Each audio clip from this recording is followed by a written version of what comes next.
আমরা যারা হিজাব করি তারা প্রথমত আমাদের চুলকে অনেক বেশি নেগলেক্ট করি এবং এটা হচ্ছে আমাদের ভুলের শুরু।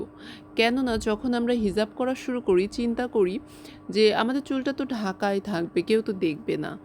কিন্তু অবশ্যই আপনি যখন হিজাব চুজ করবেন, হিজাবের ম্যাটেরিয়ালটা কী যেটা কিনা আপনার চুলের জন্যে ভালো সেটাই আপনার চুজ করা উচিত।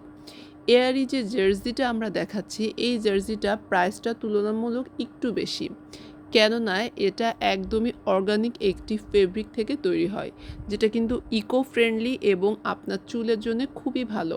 এবং যারা আমরা লং টাইম হিজাব পরে থাকি তাদের যাদের সাইনোসাইটিস মাইগ্রেনের সমস্যা আছে, এই হিজাব একদমই কিন্তু মাথাটাকে ঠান্ডা রাখে এবং এসব ব্যথা থেকে মাথাটাকে নিরাময় দিয়ে থাকে। তাই একটু প্রাইস বেশি হলেও আপনাদের উচিত এমন ম্যাটেরিয়ালের হিজাব চুজ করা যেটা কিন্তু আপনাদেরকে সারাদিন কমফোর্ট দিবে এবং আপনার চুলটাকে হেলদি রাখবে। আর অবশ্যই আমরা যারা হিজাব পরি তাদের উচিত হিজাব ফ্রেন্ডলি যে কোনো স্বাস্থ্যসম্মত শ্যাম্পু ইউজ করা।